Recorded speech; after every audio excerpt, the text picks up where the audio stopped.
The invitation to the stars Jason Reed was not a famous man. He wasn't a soldier or a scientist or a hero.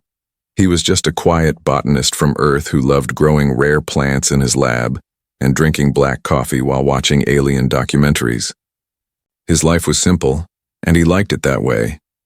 But everything changed the day the letter arrived. It wasn't a normal letter. It came inside a glowing tube with alien markings on the outside. Jason found it on his doorstep early one morning. Just before sunrise, he thought it was a prank. But when he pressed the small button on the tube, a soft blue light filled the room and a voice, smooth, metallic, and oddly warm, spoke to him. "Greetings, Jason Reed. You have been selected by the Intergalactic Culinary Guild for a special journey. Your work with rare flora has gained attention across galaxies. We invite you to join us as our honored guest aboard the Celestial Platter. Departure begins in 48 Earth hours. Accept by pressing your thumb here." Jason stared at the device. The Intergalactic Culinary Guild? He had only heard about them once in a news article. They were mysterious and powerful, known for preparing meals across star systems, serving kings and queens of alien empires. Why would they invite him? Still, curiosity won. He pressed his thumb on the scanner. That was his first mistake. 2 days later, a sleek silver ship floated silently above his house. A beam of golden light pulled him up gently, and before he knew it, Jason was walking through the halls of a luxury spacecraft. Everything inside sparkled, walls of crystal, floors that hummed softly with each step, and alien servants wearing robes stitched with stars. He was greeted by a tall, thin alien named Varnex. His eyes were pitch black and moved like liquid. His voice was friendly, but something in his smile felt too perfect. "Welcome, Mr. Reed," Varnex said with a bow. "You are a rare guest. The Guild is excited to have you aboard. We've prepared a full tour of our culinary galaxy, food like you've never imagined. You'll taste, learn, and enjoy." Jason nodded politely. "Thank you. But I still don't understand. Why me?" Varnex tilted his head. "Your body chemistry is special. Your planet produces rare plant life. Your emotional spectrum is strong. You are perfect for study." Jason laughed nervously. "For study? You mean my work?" "Yes," Varnex replied. "Your work." The ship took off quietly. Jason was shown to his private chamber. It had a soft bed, walls that changed color with a thought, and a window that looked out into the stars. He tried to relax, but something inside him felt off. That night, he couldn't sleep. The silence was too thick. He walked around the halls and found strange rooms, cold chambers with metal beds, a sealed kitchen with thick doors, and one room with a glowing red sign that read, "Delicacy Handling, Authorized Entry." Only Jason stepped closer. He could hear soft humming from inside. Something was being stored in there, something alive. Before he could investigate further, a servant spotted him and quickly escorted him back to his room with a firm but polite warning. "No guests beyond level 3, the servant said with a smile that didn't reach his eyes. The next morning, Jason received a gift tray. Exotic fruits, soft glowing pastries, and a cup of something warm that smelled like vanilla and cinnamon. He took a bite of one of the fruits. It was juicy and sweet, unlike anything on Earth. As he chewed, he noticed a small folder under the tray. He picked it up. His name was printed at the top of the document. Jason Reed, classification Prime. Human male. Below it, lines of alien text. He used his translation device.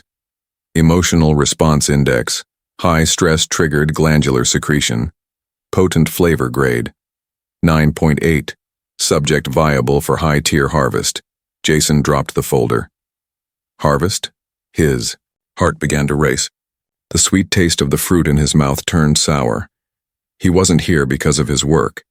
He was the ingredient. And somewhere aboard this glittering ship, aliens were preparing him for something far more terrifying than he ever imagined. The delicacy market. Jason woke up sweating.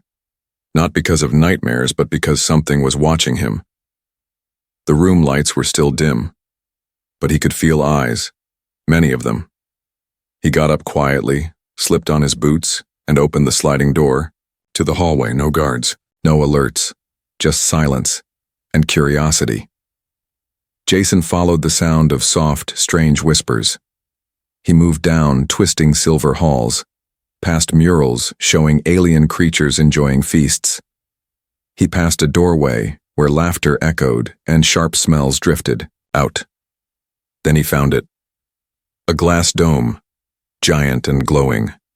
Inside was the strangest market he'd ever seen. This wasn't for clothes or tech. This was a market of living beings and body parts. He stepped inside cautiously. No one stopped him. Aliens of every shape and size roamed around, talking, tasting, bidding. Floating jellyfish-like creatures sold bottled fluids labeled with names like Tears of Last Goodbye and Adrenaline Nectar. Other stalls held cages, some with odd animals, others with people. Jason's heart thudded in his chest. He moved slowly past a stall where a lizard-like merchant proudly displayed vials of glowing blue liquid. A group of buyers gathered nearby, whispering and pointing. "That's him," one of them said. "The human." Jason froze. His nectar is rare. Emotional glands still natural, no modifications, pure vintage earth stock. Jason backed away. A tall purple alien with a hawk's face stepped forward. "I offered 10 million credits for just 1 ounce of his fear secretion," she said. Jason turned and ran. He ran past stalls, past aliens licking their fingers from tastings, past a glowing display where an alien chef sliced skin-thin meat from a living tentacle, still twitching. He dashed into a dark alley between stalls and slumped behind a waste bin, trying to breathe. He wasn't supposed to be here. He wasn't supposed to know. Suddenly a soft voice spoke behind him. "You shouldn't be down here." Jason jumped. Standing there was a young female alien, her skin a pale silver blue, her eyes glowing violet. She wore a simple gray cloak and had markings on her cheeks that looked like faded scars. I got lost," Jason stammered. "No, one gets lost into the delicacy market," she replied. "Especially not you. Do you know what they're planning to do to me?" he asked. She nodded slowly. "Yes. They call it harvesting. They stimulate your emotions, pain, fear, sometimes even love. Your body releases a unique nectar. They collect it. They serve it at royal feasts. You become a living wine glass." Jason felt like vomiting. "This is insane. I didn't agree to this." "No one ever does," she whispered. She motioned for him to follow. They slipped through a maintenance door and into the belly of the ship. "This part isn't on the guest map," she said. "It's where they train the ingredients." Jason swallowed hard. "Ingredients?" She stopped at a cold metal door and handed him a small screen. "You'll want to see this." On the screen, he saw footage. Dozens of other humans, hooked up to machines, screaming, laughing, crying. Each emotion caused a clear liquid to drip into glass tubes. Aliens nearby sniffed it like wine and wrote scores. "Why are you helping me?" Jason asked, voice shaking. She hesitated. "Because I was like you once," she whispered. "My name is Nee. I was born into a family of flavor designers. I escaped, but I left too many behind." Jason looked at her, heart pounding. "I have to get off this ship," he said. She nodded. "You won't be alone. But escaping the celestial platter means war with the Culinary Guild." He stood still for a moment, then he said, "Then it's time someone gave them indigestion." The escape attempt, Jason had never felt more trapped. The deeper he followed Nee through the ship, the more it felt like a maze with no end, just more secrets behind every door. "This place isn't just a ship," Nee whispered as they crouched behind a bulkhead, avoiding a patrolling drone. "It's a factory. They call it the Harvest Star. Every guest here is actually a product." Jason clenched his fists. "And I'm the new wine." She nodded. "The rarest vintage in a century." Suddenly, alarms echoed from above. Jason's absence had been noticed. Back in his luxury room, a fake hologram of Jason still slept in the bed. But the real Jason now wore a stolen service uniform, his face hidden under a metallic mask. Nee had given him instructions, one path, one chance. They moved fast. The air vents were narrow and Jason had to crawl for minutes in silence. Through one vent grill, he saw a room where another human was screaming into a padded wall while alien doctors monitored his emotions. Every scream triggered a beep. Every tear was recorded. The machines didn't just collect emotions, they measured flavor. Jason's blood turned cold. Finally, they reached the engine deck. It was noisy and smelled like oil and burnt chemicals, nothing like the clean, polished upper levels. "This is where they hide the rejects," Nee said. "Rejects?" She opened a rusted door. Inside were 5 beings, one human woman with sunken eyes, 2 small alien hybrids, and a bulky creature that looked like it was part machine. All had tubes once connected to their bodies. One had a barcode burned into his arm. "They fought back," Nee said quietly. "Now they rot down here, left alive in case someone wants a rare old drop." Jason felt sick, but the human woman opened her eyes. "You're the new one," she rasped. "I hope you have a better plan than we did." Jason and Nee worked fast. The escape pod bay was 2 decks down, but sealed behind a bioscan lock that only top staff could open. "Varnex has the keycard," Nee said. Jason took a deep breath. "Then I'll become him." He returned to his room alone, wearing the fake uniform and mask. The guards didn't stop him. In fact, they saluted him, thinking he was just another staff member. He slipped into Varnex's private quarters. Inside, it was silent, smooth, and filled with luxury. Soft music played. Bottles of human nectar sat on the shelves like rare wine. Jason scanned the room and found it, a small black ring with a blinking green dot. The key. But just as he reached for it, Varnex entered. "You've been very curious, Mr. Reed," Varnex said calmly. Jason turned, still wearing the mask. But the tall alien tilted his head. "I can smell fear," Varnex continued. "It's delicious, and you're full of it." Jason grabbed the ring and ran. Guards shouted, sirens wailed. He raced through the corridor, dodging blaster shots. One grazed his leg, but he didn't stop. Nee met him at the vent entrance and pulled him in. Together, they crawled toward the pod bay. "You got it?" she asked. Jason nodded, holding up the ring. "Let's open a door they can't close." They reached the bay, slotted in the ring, and the doors hissed open. Inside were 3 escape pods, only one functional. Nee slammed the door shut behind them. A robotic voice spoke. "Unauthorized escape detected. Initiating lockdown in 90 seconds. Jason strapped in. "You coming?" Nee hesitated. "They'll chase me forever if I leave. But if I stay, I can help others. Delay them." Jason looked at her. "You helped me when you didn't have to. I won't leave you behind." She smiled faintly. "Then let's crash the party together." They launched. The pod tore away from the Harvest Star just as security bots stormed in, missing them by seconds. Jason looked out the window at the stars. He was bleeding, exhausted, terrified. But he was free, for now, and somewhere in the galaxy, others needed saving too. The auction of flesh the pod didn't fly far. Before Jason and Nee could celebrate, the escape pod jolted, caught in a magnetic net. A massive cruiser shaped like a floating pyramid loomed over them. It wasn't the celestial platter. It was worse. "The Collector's Ark," Nee whispered, eyes wide. "Private vessel. Home of the forbidden banquet."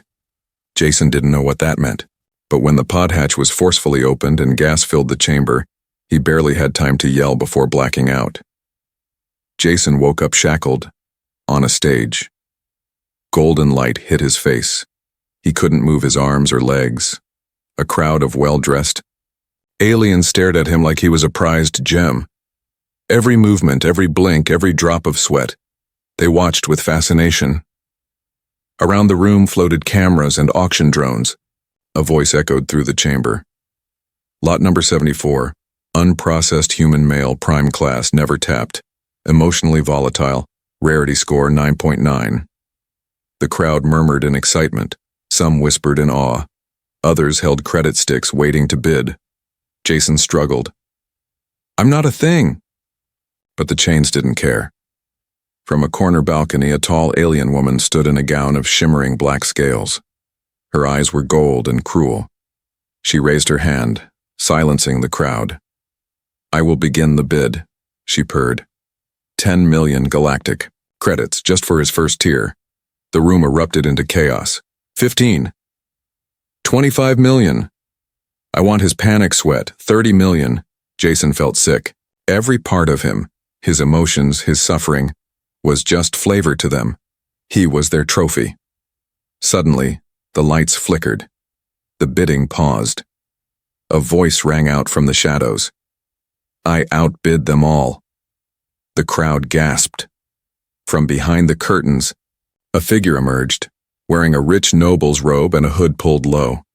The ID crest glowed blue. Royal Gastronomic License. Level Omega. Jason's heart skipped. "Me?" The figure stepped forward and removed her hood. It was her. "This one belongs to me," she said calmly. "Release him now, or I will activate Code 9. The crowd went silent. Code 9. Jason didn't know what that was, but from the way the aliens backed away, he knew it was serious. The collector hissed. "You dare invoke that? You're a traitor's daughter." Nye didn't flinch. "I dare. You broke the treaty by stealing guild property mid-transfer. This auction is illegal. So is your ship." The drones hesitated. The guards hesitated. Jason looked at her in awe. Nye walked slowly up the stage. Her hands were calm. Her voice was sharp. "I have rights. You took him without guild clearance. You violated Article 44C. Release him." The collector cursed in an alien language, but the chains released. Jason collapsed into Nee's arms. They moved fast, through the back halls, up a ladder, into a hidden tunnel only Nee knew about. Guards chased them, but couldn't catch up in the narrow ducts. Jason's head was spinning. "How did you do that? What was Code 9? She smirked. "An old family rule. I used to be one of them, remember? Code 9 means immediate legal lockdown of any auction ship that violates transport law." Jason stared. "You tricked them." "No," she said. "I played their own rules better." They reached the launch bay, but only one small shuttle remained. It wasn't a fighter, just a slow cargo vessel. Jason got in. "Will this thing even fly?" "It better," Nee said, powering it up. As the ship lifted off, a blast hit the back, grazing them but not stopping them. They escaped into open space. Jason looked back at the collector's ark as it shrank behind them. Somewhere deep inside, they were already deleting records, hiding the cameras, pretending the auction never happened. But Jason knew the truth now. Humans weren't just food. They were currency, and the galaxy would never see him the same again. The taste of rebellion. The stolen cargo ship limped through space, its engine sputtering from the blast it took during escape. Jason gripped the side rail as the cabin rattled. Every second he expected something to explode. "This crate won't hold long," he muttered. Nee nodded. "It won't need to." She tapped the screen and sent out a short pulse. A coded signal. "Who are you contacting?" Jason asked. She looked at him. People who stopped being ingredients and started fighting back. Hours later, the ship descended toward a dark, scorched planet. There were no cities, no signals, no welcome beacons, just black rock, dead trees, and clouds of ash. Jason frowned. "This place looks cursed." "It is," Nee replied. "They call it Char Hollow. It was one of the first ingredient farms, before the Resistance burned it down." They landed, inside a broken crater. As the ship cooled, figures began to appear, shadows in the smoke. Slowly, rebel fighters stepped out, alien and human alike, dressed in patchwork armor, eyes sharp and wary. An old alien with cracked horns stepped forward. "Nee. Still alive," he said with a surprised smile. "Barely," she answered. "And I brought someone new." Jason stepped out cautiously. The rebels stared at him like he was a myth. "The human," one whispered. "The untapped one. He made it out." Jason felt exposed. "I'm not special," he said. "I just got lucky." But the old horned alien stepped closer. "No. You're the first human to walk free from the Collector's Ark and live to speak." Jason said nothing, because deep down, he knew it was true. Inside the rebel base, an underground ruin of old kitchens and labs, Jason saw things he never imagined. One room held records, old menus showing extinct species listed as delicacies. Another room held survivors, humans who had been drained, emotionally broken, but still alive. One girl flinched every time someone laughed. Nee explained softly. They fed on joy, forced her to remember happy memories over and over until she had none left. Jason's fists clenched. He looked around at the broken walls, the people, hiding, the eyes full of pain. "This has to stop," he whispered. Later, the rebels gathered around a flickering fire. Jason told his story, how he thought he was being honored, only to realize he was a meal, how they tried to auction his tears, how Nee saved him. When he finished, silence fell. Then the old rebel leader stood. "We've waited for someone like you," he said. "You're still pure. Your flavor is unspoiled. You can walk into places we can't. You can expose them." Jason stared at the flames. "You want me to go back?" "No," Nee said. "We want you to help us go forward, fight back, together." The rebels had weapons, ships, contacts in the shadows of the galaxy. But what they needed was proof. "If we can get one real recording inside the guild's next ceremony," the horned leader said, "showing a human being drained live, it'll start a firestorm. We'll bring every neutral planet to our side, end the Nectar trade."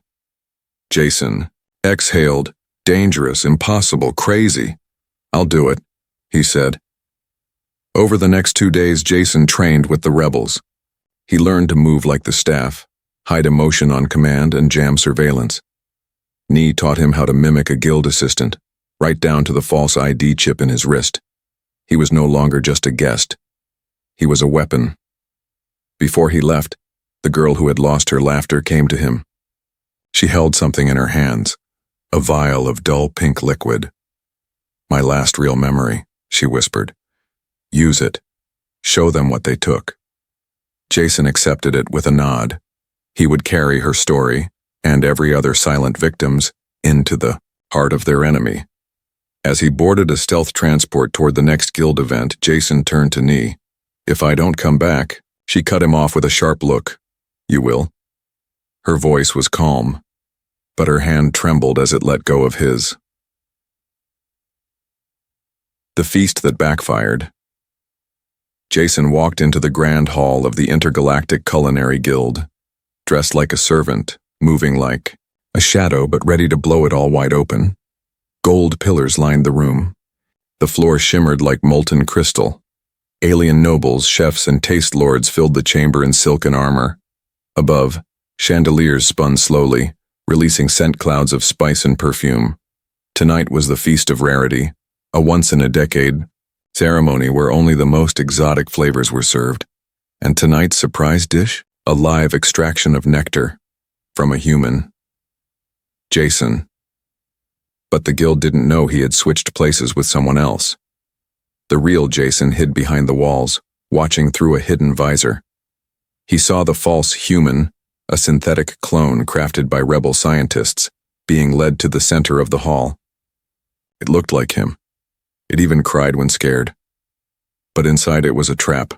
Nee's voice buzzed in his ear. "Timing is everything. Get ready," he whispered back.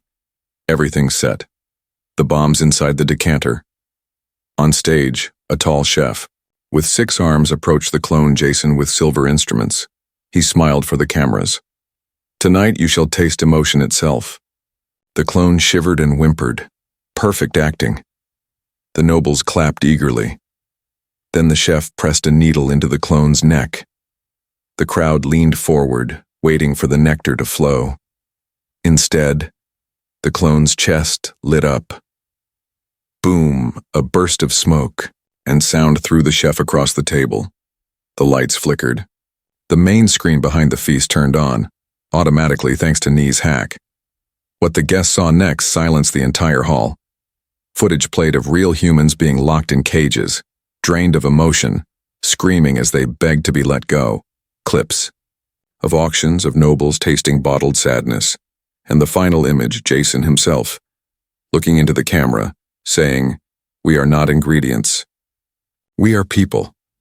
Panic exploded across the hall. Guards rushed to find the source. Nobles ran. Drones fired blindly into the air. Some tried to shut the video down, but it had already streamed live to over 90 planets. Jason slipped through the vents in the chaos. He moved with precision, heading straight for the central data core. If he could steal the guest list and flavor logs, he'd have proof of who had eaten what and when. That meant blackmail. That meant leverage. He reached the core and plugged. In the data stick Nee gave him, it began to copy slowly, too slowly. Footsteps approached. Jason turned and saw Varnex, alive, furious. "You." Varnex growled. "You ruined the feast." Jason grinned. "You shouldn't play with your food." Varnex lunged, claws out. They fought in the dark. Jason was fast, but Varnex was stronger. A punch to the ribs knocked Jason into a wall. His vision blurred, but then the data stick beeped. Download complete. Jason hit the override button. "The terminal fried. I win." He gasped. Varnex roared, and Jason kicked a panel loose, tumbling into a waste chute and vanishing just before the guards arrived. Jason landed in a garbage bin filled with melted sugar and jellyfish bones. He dragged himself out, bleeding and coughing. A small rebel ship was waiting for him. Nee pulled him inside and closed the hatch. "You did it," she said. He smiled faintly. "I crashed their dinner." The news spread like fire. Planets pulled funding from the guild. Allies turned into enemies. Leaders denied involvement. But the guest list Jason had stolen said otherwise. Families of victims demanded justice. Protests rose on every colony. Jason's face was everywhere, not as food, but as the man who said enough. From delicacy to legend, Jason stood in front of the Galactic Tribunal, not as a prisoner, not as an exhibit, but as a witness. 300 alien delegates, leaders of worlds, heads of trade networks, protectors of ancient cultures, watched him in silence. His hands trembled slightly, but his voice was steady. "I was invited as a guest," Jason said, "but I was treated like meat. I saw humans auctioned. I saw fear turned into flavor. And I saw your nobles sipping pain like wine." Gasps rippled through the crowd. He placed a vial on the table before him. "This was taken from a little girl," he said. "Her laughter. She hasn't smiled since. I met her. I carry her memory." Some delegates looked away in shame. Others clenched their fists. Outside the tribunal, the galaxy was already changing. The Culinary Guild had lost nearly half its members. Former clients burned their Nectar reserves. News feeds played Jason's footage on repeat. On one world, statues of unknown ingredients were replaced with new ones, heroes of the resistance. And in deep space, rebel ships now flew, under a single banner, not for taste, not for trade, for life. Jason returned to Char Hollow, the rebel base now blooming with activity. Refugees came daily, humans, hybrids, aliens who'd once been flavor-tested, now warriors in training. The broken had found a voice, and Jason had become a symbol. He hated it. "I didn't ask for this," he told Nee one night. She looked at him softly. "Legends never do." He spent his days teaching, botany, history, survival, and his nights, wandering the edges of the base, wondering what would have happened if he hadn't pressed his thumb on that glowing invite. Nee often walked with him. They rarely spoke much, But something unspoken connected them now, deeper than words. One evening, she handed him a sealed envelope. Jason opened it slowly. Inside, a document from the newly formed Galactic Council of Ethical Gastronomy. It named him Honorary Ambassador of Life Rights and gave Earth full immunity from future culinary experiments. Jason returned to Earth just once, not for glory, not for applause. He visited the ruins of his old lab, now overgrown with alien vines. But in the soil, he found something. A single earth flower he'd thought was extinct. Still alive. He plucked it gently, carried it back with him to space, and planted it on Char Hollow. It bloomed brighter than any alien plant in the galaxy. Months later, in a hidden sector, whispers began to rise. That somewhere in the black markets, human nectar had returned, rare, forbidden, and more expensive than ever. One bottle appeared in a secret auction. Just one. When the buyer opened it, they found a message. "Flavor this, you're next. J.R." Jason sat beside Nee, watching young recruits train in the yard. He sipped a simple cup of tea, nothing exotic, just mint and soil. "You think they'll ever stop?" he asked. She smiled. "Not until they taste their own medicine." He nodded. "Then let's keep the fire burning." And as two suns set over Char Hollow, Jason Reed, the human once hunted for his fear, was no longer prey. He was the reason no one else would ever be eaten again.